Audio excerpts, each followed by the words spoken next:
How then would you interpret what Shakespeare's written in modern terms? Martin Baum has written a youth guide to Shakespeare called To Be or Not to Be in It. Morning, Martin. Right, let's give you these lines. Good friend, for Jesus' sake forbear to dig the dust enclosed here. Blessed be the man that spares these stones, and cursed be he that moves my bones. That's a hell of a piece to say, isn't it? It is. Yeah, and probably alien to an awful lot of the younger generation who don't know Shakespeare.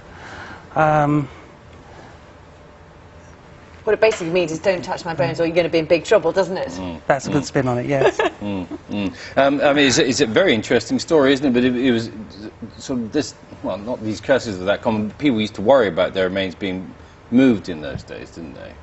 Well, yeah, in those days there was a lot of superstition. Very, very big. So how better than to give out a curse to keep people away from Shakespeare's remains? And he knew what he was doing. Shakespeare was not only a great literary man, he was also a lay rector in Stratford.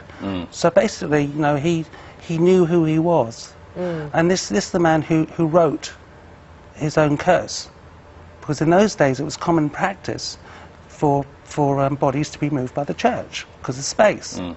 So plainly, don't you know who I am? It's don't mess with me. I'm going to curse you if you move my body. That's what happened.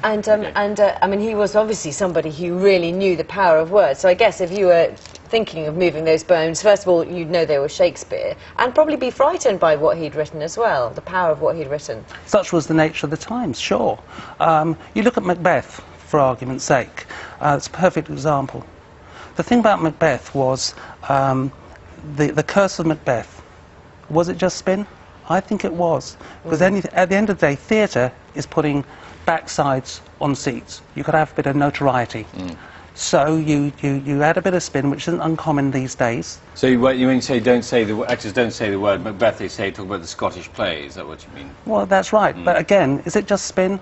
These days we do the same sort of thing, but we don't call it a curse. We call it very, very clever PR. Interesting. Very interesting point. Thank you, Martin. Thanks very much. Thank you. Okay.